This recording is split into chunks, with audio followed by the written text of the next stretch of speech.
Good morning students. देखिए last class में हम लोग जो ब्रांचेस ऑफ जूलॉजी थी उनमें से काफी ब्रांच को पढ़ लिया था।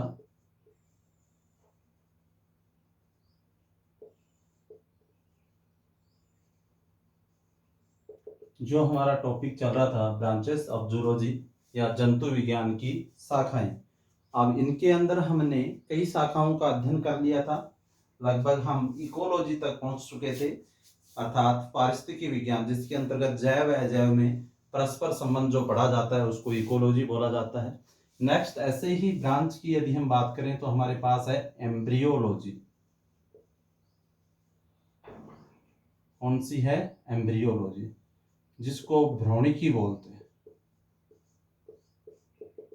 अब एम्ब्रियोलॉजी या भ्रूणिकी क्या होता है यदि हम बात करें, भ्रूण से संबंधित, अर्थात इस शाखा में भ्रूण के परिवर्धन व विकास का अध्ययन किया जाता है। इस शाखा में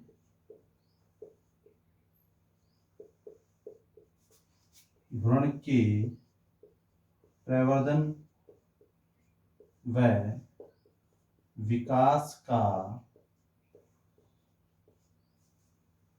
अध्ययन किया जाता है।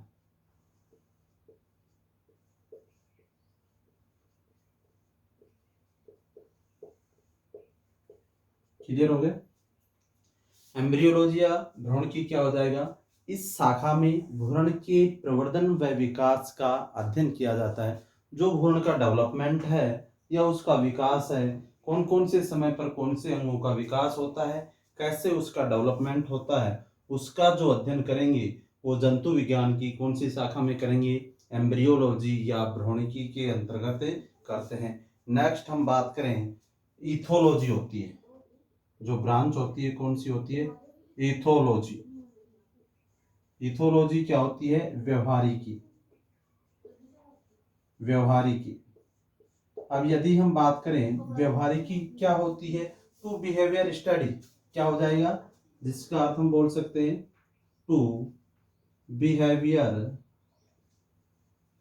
स्टडी। मतलब क्या हो गया? व्यवहार का अध्ययन। तो व्यवहारिकी में हम क्या करेंगे? इसके अंतर्गत जंतुओं के व्यवहार का अध्ययन किया जाता है। इस शाखा के अंतर्गत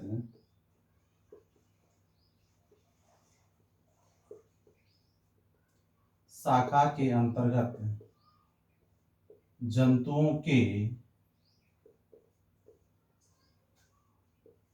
व्यवहार का अध्ययन किया जाता है।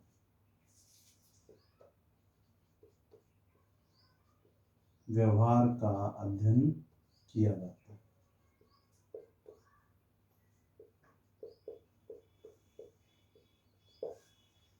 ठीक है, तो ब्रांच क्लियर, एम्ब्रियोलॉजी और इथोलॉजी। एम्ब्रियोलॉजी में क्या हो जाएगा? इस शाखा में भ्रूण के परिवर्धन में विकास का अध्ययन। बट जो इथोलॉजी होगा टू बिहेवियर स्टडी, तो इसमें जो एनिमल हैं उनके बिहेवियर का क्या किया जाता है? अध्ययन।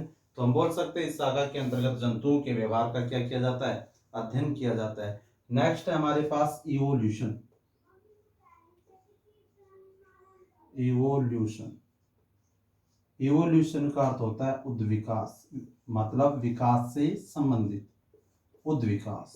तो इवोल्यूशन या उद्विकास क्या हो जाएगा? इस शाखा में जंतुओं के उद्विकास का अध्ययन किया जाता है।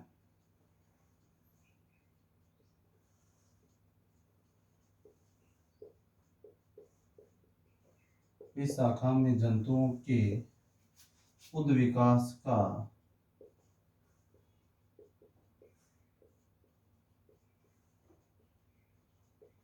अध्ययन किया जाता है।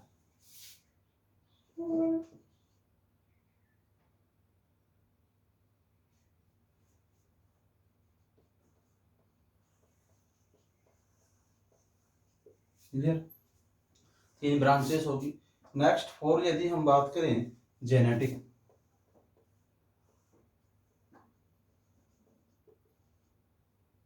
जिसको हम आनुवंशिकी बोलते हैं।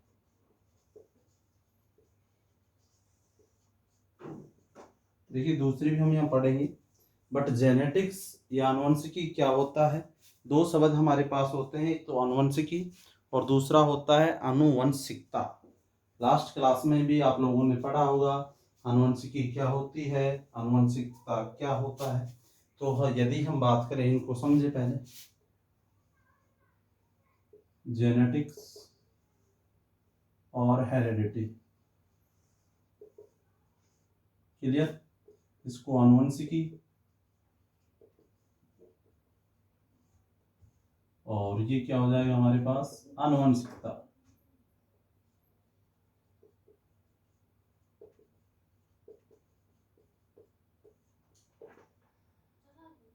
इनमें क्या अंतर है, what is different of genetics and heredity, इन दोनों शब्दों के अंदर क्या अंतर होता है, जेनेटिक्स क्या होती है और हेरेडिटी क्या होती है। समझे, देखो लगभग सुनने में दोनों शब्द हमें एक जैसे लग रहे हैं, बट यदि हम बात करें तो ये दोनों शब्द कहीं ना कहीं, जेनेटिक्स और हेरेडिटी दोनों शब्द कहीं ना कहीं क्या होते हैं, अर्थ जो होता है इनका अलग अलग होता है। जेनेटिक्स और हेरेडिटी, जेनेटिक्स तो क्या होगी, बायोलॉजी की एक ब्रांच होती है,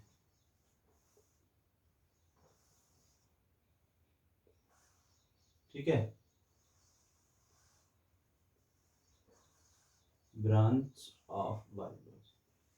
तो डेफिनेशन क्या हो जाएगा, आनुवंशिकता क्या होती है, आनुवंशिक लक्षणों का एक पीढ़ी से दूसरी पीढ़ी में संचरण क्या कहलाएगा, आनुवंशिकता कहलाता है। आनुवंशिक लक्षणों का एक पीढ़ी से दूसरी पीढ़ी में संचरण या गमन क्या कहलाएगा, आनुवंशिकता कहलाता है। बट आनुवंशिकी क्या होगी, आनुवंशिकता से उत्पन्न विभिन्नताएं या आनुवंशिकता का जिसमें अध्ययन किया जाएगा उसको क्या बोलेंगे, आनुवंशिकी। तो आनुवंशिकी क्या होगी, आनुवंशिकता व उससे उत्पन्न विभिन्नताओं का अध्ययन जिस शाखा में किया जाएगा उसको क्या बोलेंगे, आनुवंशिकी। आनुवंशिकता, आनुवंशिक लक्षणों का एक पीढ़ी से दूसरी पीढ़ी में संचरण, याद रखें जहां लास्ट में की आ जाएगा तो वो तो क्या हो जाएगी, ब्रांच हो जाएगी, एक शाखा होती है जिसमें आनुवंशिकता व इससे उत्पन्न विभिन्नताओं का क्या किया जाता है, अध्ययन। बट जो आनुवंशिकता होता है लास्ट में वो क्या होता है, ये एक लक्षण की तरह होता है, अर्थात आनुवंशिक लक्षणों का एक पीढ़ी से दूसरी पीढ़ी में जो संचरण होता है वो तो हमेशा क्या कहलाएगा, आनुवंशिकता। लेकिन आनुवंशिकता और उससे उत्पन्न विभिन्नताओं का जो अध्ययन करेंगे वो क्या कहलाएगा, आनुवंशिकी। ये ब्रांच होता है, ये फीचर की तरह कार्य करता है। नेक्स्ट यदि हम देखें ब्रांच तो हमारे पास होती है हिस्टोलॉजी। कौन सी होती है, हिस्टोलॉजी।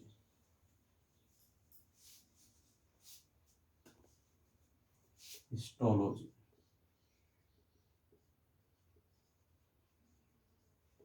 हिस्टोलॉजी का अर्थ लिया जाता है ओथ की, किससे लिया जाता है, ओथ की। अब हिस्टोलॉजी की यदि हम बात करें तो टिश्यू प्लस स्टडी, किससे बना है histology, tissue plus study. Tissue का अर्थ क्या होता है, ऊतक, और स्टडी का अर्थ क्या होता है, अध्ययन। तो डेफिनेशन क्या हो जाएगी, इसमें जंतु ऊतकों का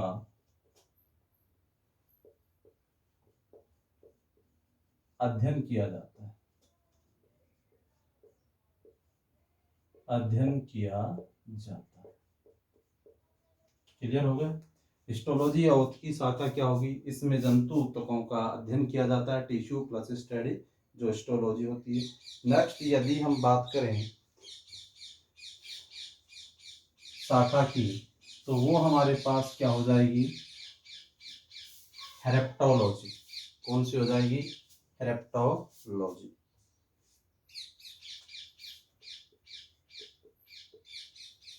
हेरेप्टोलॉजी।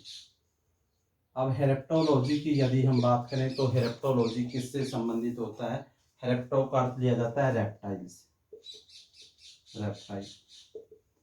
और यदि रेप्टाइल की बात करें तो क्या आता है इसमें, सरीसृप। और रेप्टाइल का अर्थ क्या हो जाएगा, सरीसृप, टू सर्पिंग। टू सर्पिंग का मतलब होता है रेंग कर चलने वाले,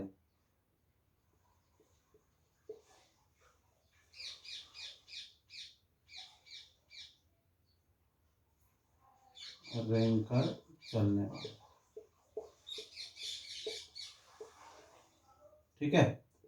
तो रेप्टोलॉजी में किसका अध्ययन करेंगे हम लोग, जो हमारे पास रेप्टाइल वर्ग है उसका अध्ययन करते हैं। इस शाखा के अंतर्गत सरीसृपों का अध्ययन किया जाता है।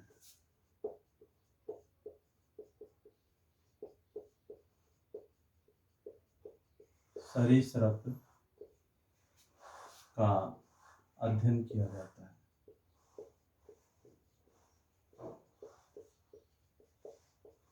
अध्ययन किया जाता है। यदि नेक्स्ट हम बात करें ब्रांच की, तो हमारे पास होती है इम्यूनोलॉजी। क्या हो जाएगी? Immunology.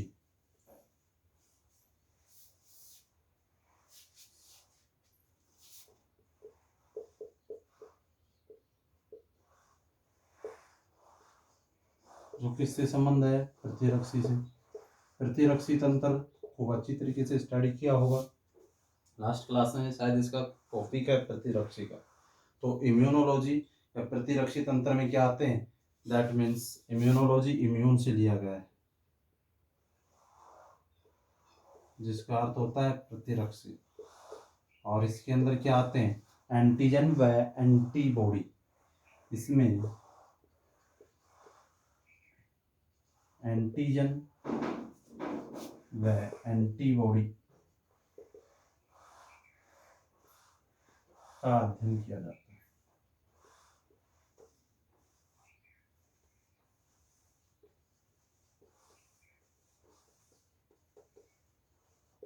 This branch in study antigen and antibody. ठीक है। नेक्स्ट यदि हम बात करें मॉलिक्यूलर बायोलॉजी होता है। अब यदि हम मॉलिक्यूलर बायोलॉजी की बात करें,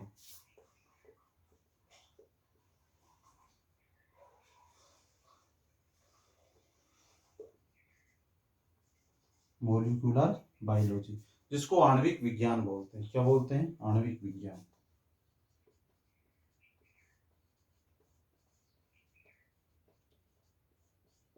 तो मॉलिक्यूलर बायोलॉजी आणविक विज्ञान के अंतर्गत क्या आते हैं? डीएनए हुआ, आरएनए हुआ, प्रोटीन हुआ। मॉलिक्यूलर का अर्थ अणु से लिया जाता है। किससे लेंगे? अणु से। तो इसमें किसका अध्ययन करेंगे?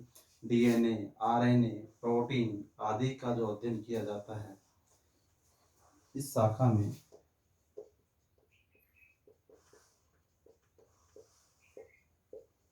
डीएनए, आरएनए व प्रोटीन की संरचना व कार्यों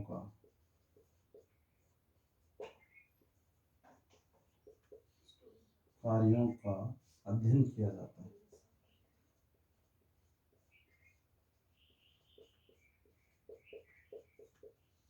कार्यों का अध्ययन किया जाता है, इसे हम क्या बोलेंगे? Molecular biology. नेक्स्ट जैसे हमारे पास और भी बहुत सारी शाखाएं बच रही हैं, जैसे मॉर्फोलॉजी। मॉर्फस से लिया जाता है। मॉर्फस से तात्पर्य होता है बाह्य आकारिकी से। नेक्स्ट जो संरचनाएं हैं उनका अध्ययन हम नेक्स्ट क्लास में करेंगे।